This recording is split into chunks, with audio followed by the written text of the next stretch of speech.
হ্যাঁ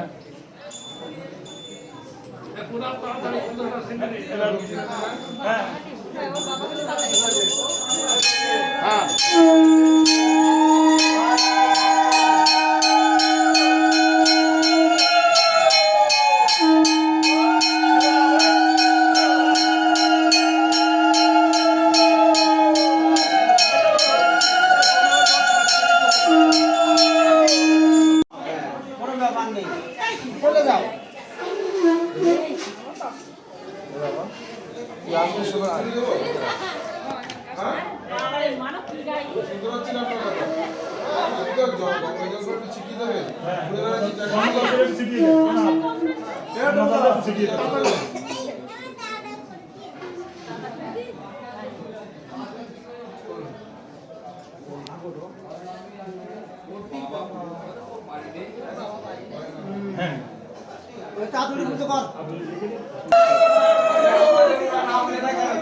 হাত নাড়াচ্ছে ওরা কোনো রিয়াকশন নেই উল্টো দিক দিয়ে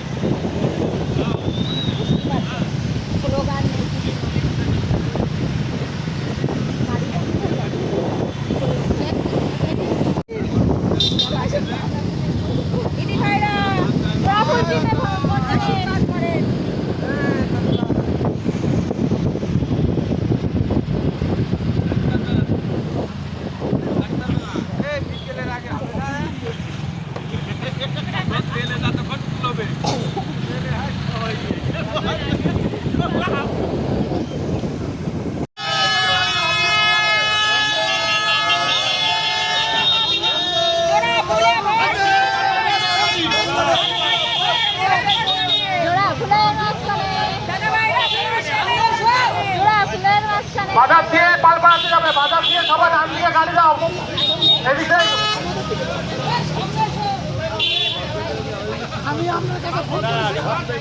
সমস্ত গাড়ি আমাদের দাদার বাইক বিশ্বজিৎ দাসের পেছনে থাকবে সমস্ত বাইকগুলো বলছি দাদা গাড়ির পেছনে থাকবে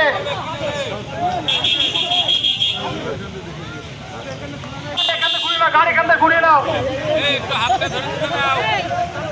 বাজার তো ঢোকো বাজার দিয়ে ঢোকো দাদা ভাইরা ভোট দেবেন কোনখানে জুরা ফুলের মাঝখানে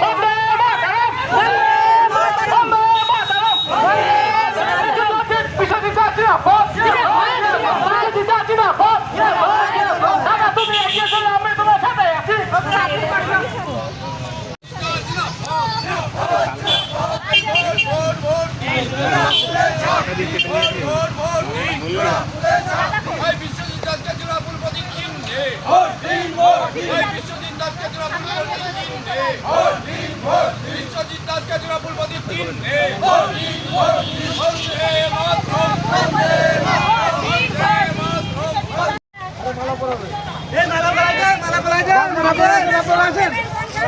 হ্যান্ডশেক করেছেন মামুন কাছে বন্দে মাতরম বন্দে মাতরম বন্দে মাতরম বন্দে বন্দে মাতরম পরে আরে আরে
কি কামনা করলেন এবং কোথায় পৌঁছালেন?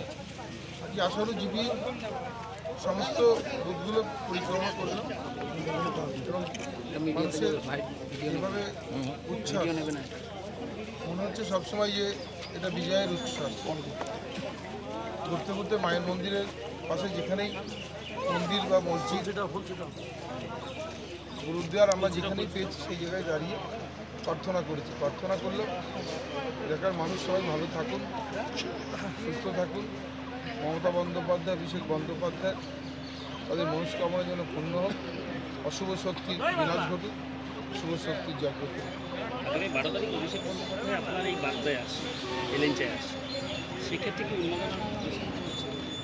না, উন্মাদনা তো রয়েছেই। যেদিন ঘোষণা হয়েছে তখন থেকে মানুষের মধ্যে একটা উন্মাদনা রয়েছে। আর আমি বাগদার এখানকার বিধায়ক এবং তাদের কাছের মানুষকে প্রার্থী করেছেন মুখ্যমন্ত্রী, স্বাভাবিক কারণে এদের মধ্যে উচ্ছ্বাস বেশি এবং যেভাবে অভিষেক বন্দ্যোপাধ্যায়ও আসছেন স্বাভাবিক কারণে আরও উচ্ছ্বাস বেড়েছে। জয়ের মার্জিন প্রতিদিন আমাদের মার্জিনের পরিমাণ বাড়ছে। তাতে বলতে পারি যে এটা ধরাছোঁয়ার বাইরে চলে যাবে।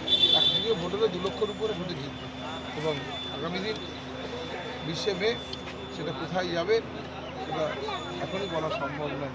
ধরাছোঁয়ার বাইরে।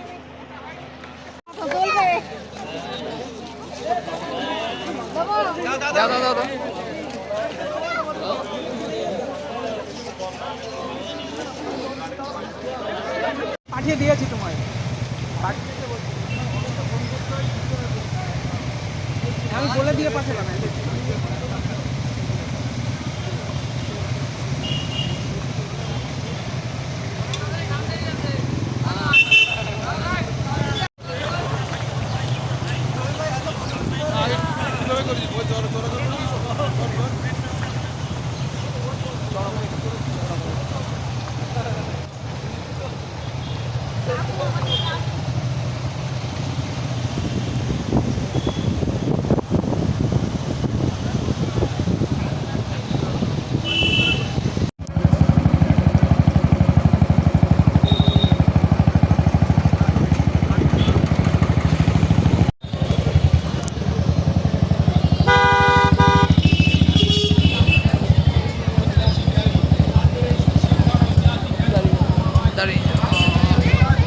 তুমি নেবে, আমার গ্রামে ঢুকছি, এরপরে আমি ওখানে যাবো।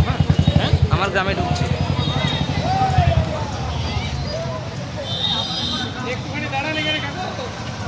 ঠিক আছে ঠিক আছে।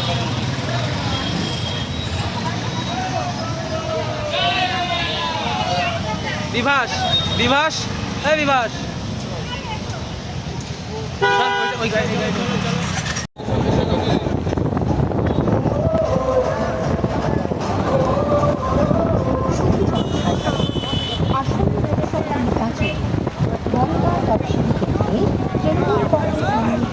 মমতা বন্দ্যোপাধ্যায় এবং অভিষেক বন্দ্যোপাধ্যায়ের স্নেহধন্য প্রার্থী বিশ্বজিৎ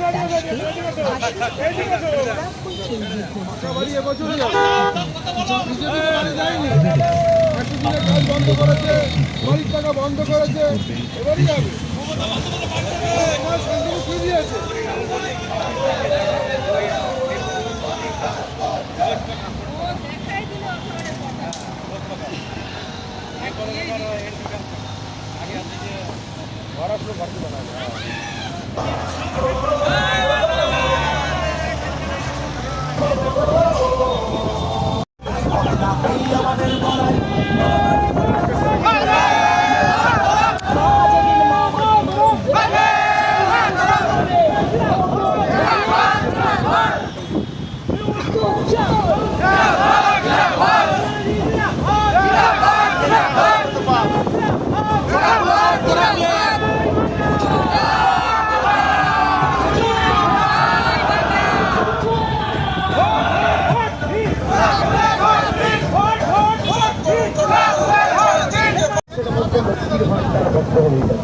আমি বলছি বিজেপির নেতারা যাবো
আপনার বয়স কত?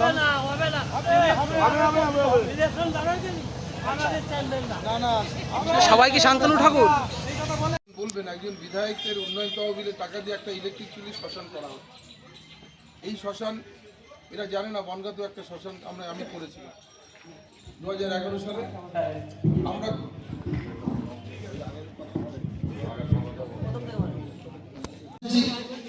যে আগামী দিনে এই নির্বাচনে মমতা বন্দ্যোপাধ্যায়ের হাতকে আপনারা শক্ত করবেন, তাহলে এই কন্যাশ্রীটা আবার দ্বিগুণ হবে। আগামী দিনে যাতে আপনার বয়স্ক ভাতাটা চালু করেছেন মমতা বন্দ্যোপাধ্যায়, 9 লক্ষ বয়স্ক ভাতা, আগামী দিনের জন্য এই বয়স্ক ভাতাটা আবার বাড়ে। কন্যাশ্রী রূপশ্রী যাতে সঠিক থাকে, সুরক্ষিত থাকে, তার জন্য আপনাদের এবারের ভোটটা দিতে হবে মমতা বন্দ্যোপাধ্যায়কে। আমি আপনাদের এখানকার মানুষ, আমি আপনাদের 2.5 বছর বিধায়ক হিসাবে যে কাজ করেছি, রাস্তাঘাট থেকে শুরু করে এই শ্মশান করেছি, আমি বনগাঁতে করেছিলাম, সেই নিরিখেই আমি এখানে করেছি। কারণ বাগদার মানুষের একটা প্রবণতা হয়ে যাচ্ছিল, সেই গাড়িটা অ্যাক্সিডেন্টে 17 জন মারা গিয়েছিলেন। সেই দিন সেই জায়গায় দাঁড়িয়ে ঠিক করেছিলাম যে বাগদার মাটিতে বাগদার মানুষের সৎ কাজ বাগদার মাটিতে হোক। তারা ইলেকট্রিক চুল্লি শ্মশান দাহ করতে চাইছেন, তাই হেলেভাঙা যে আমাদের শ্মশান ছিল সেই শ্মশানে আমি 50 লক্ষ টাকা দিয়ে কাজ শুরু করেছি এবং এখানে অনেক কর্মসংস্থান হবে। দেখবেন অনেক দূর দূরান্তের মানুষ এখানে আসবে। বছর ধরে আমরা বঞ্চিত হয়েছি একজন সাংসদের উন্নয়ন থেকে, একজন সাংসদের পরিষেবা থেকে। সেই মানুষটি আবার ভোটে দাঁড়িয়েছে। সেই মানুষটি হচ্ছে একজন প্রতারক, যিনি আমাদের কাছ থেকে ভোট নিয়ে প্রতারণা করেছেন, বিশ্বাসঘাতকতা করেছেন, সদা সর্বদা চেষ্টা করে গিয়েছেন যাতে এই বাগদার মাটিতে উন্নয়ন না হয়।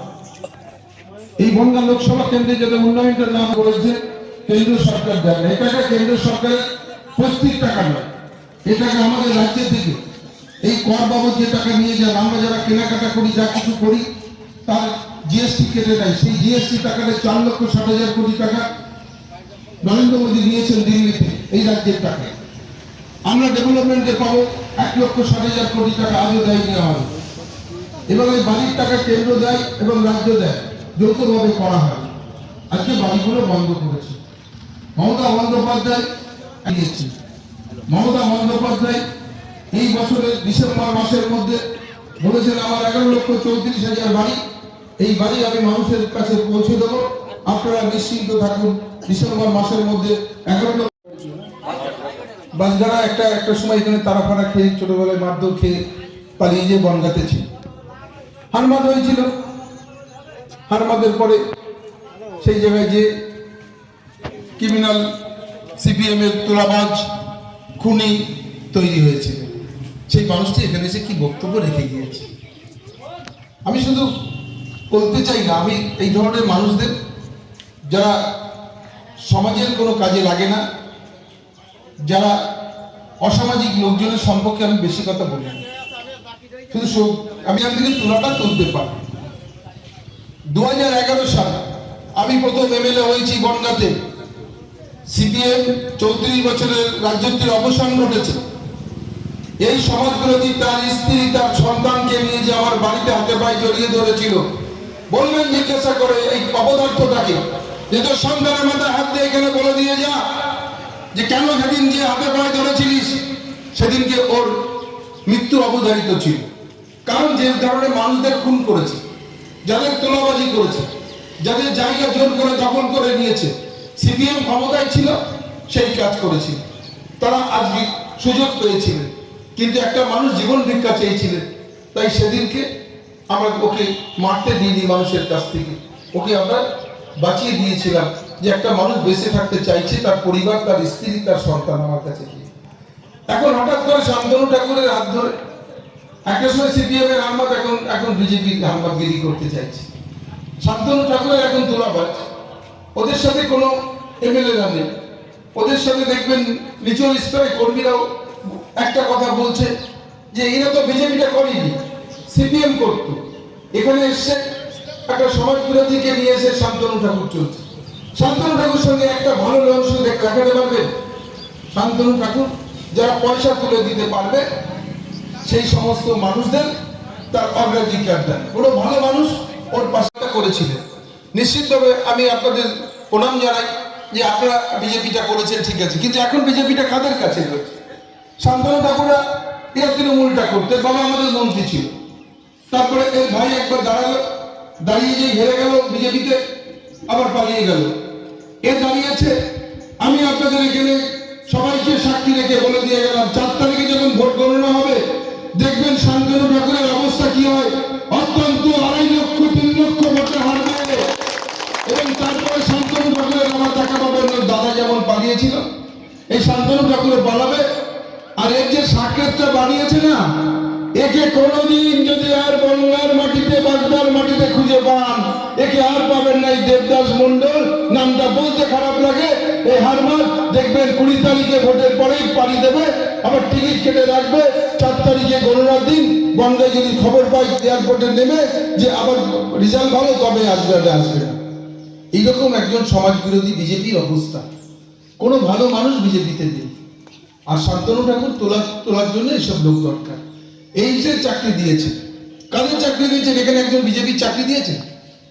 এখান থেকে তো জিতেছিলেন, প্রচুর ভোটে জিতে গিয়েছিলেন। এখানে যারা বিজেপিরা ভোট দিয়ে জিতিয়েছিলেন তাদের তো একটা চাকরি দিতে পারেনি। ও বিক্রি করেছে। যারা টাকা দিয়েছে সবার টাকা দিয়েছে, যারা বেশি টাকা নিয়েছে এইমসের চাকরি, তারা অন্য জায়গা থেকে বেশি টাকা দিয়েছে। দুজনের কাছে টাকা নিয়ে যারটা বেশি হয়েছে তাদের দিয়েছে। সেটা এখন বন্ধ হয়েছে। বুঝেছে দিদি যে এই অপদার্থ যাকে দিয়ে বিজেপি মনে করেছিল যে একটা বিরাট ব্যাপার, ধর্মীয় মানুষ, কিন্তু দেখুন যে আজকে শান্তনু ঠাকুর বিশ্বাস, এর আমি এক্সপাইরেড বলে দিয়েছিলাম এই অপদার্থটাকে, যে আগামী 6 মাস তো এক্সপাইরেড, আজকে প্রায় 5 মাস পার হয়ে গিয়েছে, আর 1 মাস আছে ওই এক্সপাইরেড। এখানে দাঁড়িয়ে আমি বলে দিয়ে গেলাম ওই অপদার্থটাকে, ওই সমাজ বিরোধীটাকে, যার 1 মাস সময় নেই, 4 তারিখের আগে, এই 4 তারিখের মধ্যে ওর এক্সপাইরেড শেষ হয়ে যাবে। ওকে আর কেউ দেখতে পারবে না এখানে। আমরা কখনো সমাজ বিরোধী রাজনীতি করিনি, সমাজ বিরোধী কোনো প্রয়োজনে লাগে না।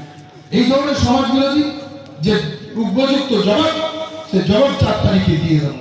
বুঝতে পারবেন যে 4 তারিখে আমার এই জবাবটা কি হয়। যে ভিক্ষা দিয়েছিলাম ওর জীবনটাকে, শুধু এই জন্য নয়, মানুষের ক্ষতি করবার জন্য, মানুষের খারাপ ব্যবহার করবার জন্য, মানুষের সাথে যে কথা সঠিক নয় সে কথা আপনারা জিজ্ঞাসা করবেন। তোমাদের কাছে ইডি ছিল, কেন ইডি লাগাতে পারবে? কেন নোংরা চক্রান্ত করছো? ওকে বাটার মোড়ে দাঁড়িয়ে যেমন বলেছি, ওকে গত 3 দিন আগে বলে দিয়ে এসছি, রেল গেটে দাঁড়িয়ে, 2 নম্বর রেল গেটে, আজকে আসামের মানুষকে সাক্ষী রেখে বলে দিয়ে গেলাম। ওকে ওর এক্সপাইরেড শেষ হয়ে গেলে ওর অবস্থা কি হয় দেখে নেবেন। আমি যা বলেছি ওটা আমি করে ছেড়ে দেবো ওকে। এই অপদার্থটা একটা অসভ্য, একটা বর্বর, একটা যে ধরনের মানুষ, এই ধরনের মানুষের সম্পর্কে যে ভাষা, সে ভাষা দিলে আমাকে আরো ছোট হতে হবে। তাই বেশি কথা বললাম না। আমি আপনাদের বিধায়ক ছিলাম, আমি আমার সাধ্য মতন কাজ করেছি। আপনাদের কাছে আমি আশীর্বাদ চাইতেছি, কখনো সমাজ বিরোধীদের জায়গা দেবে না। এই ধরনের মানুষরা যদি রাজনীতিতে থাকে, আমি এখানকার শুভবুদ্ধি সম্পন্ন মানুষকেও বলি, এখানে বিজেপির নেতাদেরও আমি বলে যাই যে এরা যদি রাজনীতি করে আপনাদের কোনো ভালো মানুষ থাকবে না। এবং আমার আগামী প্রজন্মে আপনাদের ছেলে মেয়েরা কি শিখবে ওদের কাছ থেকে? আগে তাহলে সমাজ বিরোধী হবে, তারপরে ভাববে নেতা হওয়া যাবে। তাহলে আগে বোধহয় খুন করলে পরে নেতা হওয়া যায়। এদের পাশে দাঁড়াবেন না, এদের কথা শুনবেন না। কারণ একজন খুনির কথা কেন শুনতে যাবে? এরা মানুষকে নিয়ে ছিনিমিনি খায়। আজকে থেকে 40,000-এর উপরে ভোটে আসবে। ওর একটা বিধানসভা থেকে জেতার ক্ষমতা নেই শান্তনু ঠাকুরের। আর ওর সাংসদ হওয়ার স্বপ্ন, সেই স্বপ্ন দুঃস্বপ্ন হয়ে গেল। ওকে প্রাক্তন সাংসদ হিসাবে আগামী দিন থেকে বলতে হবে এবং মনে রাখবেন ওকে আর পাওয়াও যাবে না এখানে আপনাদের কাছে। তাই আমি উন্নয়ন করেছি। যে মানুষটি 5 বছরে এখানে সাংসদ হিসেবে কোনো কাজ করেনি, আমি 2.5 বছর 3 বছরের মধ্যে আপনাদের রাস্তাঘাট থেকে সমস্ত কিছু মমতা বন্দ্যোপাধ্যায়কে বলে রাজ্য সরকারের উন্নয়ন আমি এনে দিতে পেরেছি। আরো কিছু কাজ বাকি, যে আগামী 1 বছরের মধ্যে বাগদার চিত্রটাই সম্পূর্ণ পাল্টে দেব। নদীর উপর যে ব্রিজ, সেই ব্রিজগুলো আপনাদের আমি করে দেখাবো। রাস্তাঘাটে আর তেমন কোনো কাজ নেই, ছোট ছোট কিছু রাস্তা আছে বাকি, এই ব্রিজগুলো আগামী 1 বছরের মধ্যে আমরা সম্পূর্ণ করব। তাই আপনাদের কাছে সেই কথা বলতে এসেছি, আপনারা আশীর্বাদ দিন। আমি যেন আগামী দিন সংসদে যে রেল পাস করে দিয়েছিলেন মমতা বন্দ্যোপাধ্যায় রেলমন্ত্রী থাকাকালীন বাগদা থেকে বনগা পর্যন্ত রেল লাইন স্যাংশন করেছিলেন এবং তাতে তিনি টাকাও দিয়ে গিয়েছিলেন, কিন্তু এরা কখনো সেই কাজ আর করেনি বিজেপিরা। এবং শান্তনু ঠাকুর কখনো লোকসভায় যে একটি বারের জন্য বলেনি আমার বাগদার প্রত্যন্ত এলাকার মানুষ আজকে বনগা অব্দি রেল লাইনটা পাতলে তারা আজকে এখান থেকে ব্যবসা বাণিজ্য করতে পারবেন এবং রেলে মানুষ কলকাতায় যাতায়াত করতে পারবেন এবং তাদের যাতায়াত করতে সুবিধা হবে। আমি আপনাদেরকে বলে দিয়ে যাই যে আমি যে কাজ বলেছিলাম বিধানসভা ভোটের আগে, ফায়ার ব্রিগেড আমি স্যাংশন করে দিয়েছি, স্কুল বলেছিলাম, হাসপাতাল বলেছিলাম, আমি সমস্ত কিছু জায়গায় কথা দিয়েছিলাম। আজকে এখানে দাঁড়িয়ে কথা দিয়ে গেলাম যে মমতা বন্দ্যোপাধ্যায় অনুমোদন করা, পাস করা যে রেল লাইন, আপনারা যদি আমায় সংসদে পাঠান, আগামী দিনে বাগদার মানুষকে আমি রেল লাইনে চড়িয়ে তবেই ছাড়বো, আমি রেল লাইন বাগদা থেকে কেটে দেবো। আমি মুখ্যমন্ত্রীর সাথে সেই কথাও বলে রেখেছি। তারা যেটা স্যাংশন হয় সেটা কখনো নষ্ট করতে পারে না, শুধুমাত্র অপদার্থতার জন্য। শান্তনু ঠাকুরের এই প্রতারক শান্তনা ঠাকুর, বিশ্বাসঘাতক শান্তনা ঠাকুর, যে শান্তনা ঠাকুর কোনোদিন চেষ্টা করেনি যে বাগদার মানুষ কি করে ভালো থাকবেন, বাগদার মানুষ কিভাবে সুস্থ থাকবেন। তাই আপনাদের কাছে আবেদন রেখে গেলাম, আপনারা আমায় দোয়ার ভরে আশীর্বাদ দিয়ে যে 20 তারিখে 20শে মে আপনারা ঘাসের উপর জোড়া ফুল প্রতীক চিহ্ন দিয়ে আপনাদের ছেলের মানুষটাকে, আপনাদের প্রাক্তন বিধায়ককে আপনারা দোয়ার ভরে আশীর্বাদ দিয়ে দিল্লিতে পাঠাবেন। আগামী 5 বছর আমি আপনাদের সুখে দুঃখের সাথে থাকবো। আগামী 5 বছর যে উন্নয়নটা আগামী দিন আরো সেই যে উন্নয়নটা করেছি সেই উন্নয়নটাকে এগিয়ে নিয়ে যে বাগদাটাকে সারা পশ্চিম বাংলার মানচিত্রে একটা জায়গা তৈরি করে দেবো, এই দায়িত্ব নিয়ে আপনাদের বললাম। আপনারা আমার পাশে থাকুন, আগামী 5 বছর আমি আপনাদের সুখে দুঃখের সাথী থাকবো। এইগুলি কথা বলে সকলকে অনেক অনেক শুভেচ্ছা অভিনন্দন জানিয়ে আমি আমার বক্তব্য শেষ করলাম। জয় বন্দে মাতরম, তৃণমূল কংগ্রেস জিন্দাবাদ, মমতা বন্দ্যোপাধ্যায় জিন্দাবাদ, অভিষেক ব্যানার্জি জিন্দাবাদ।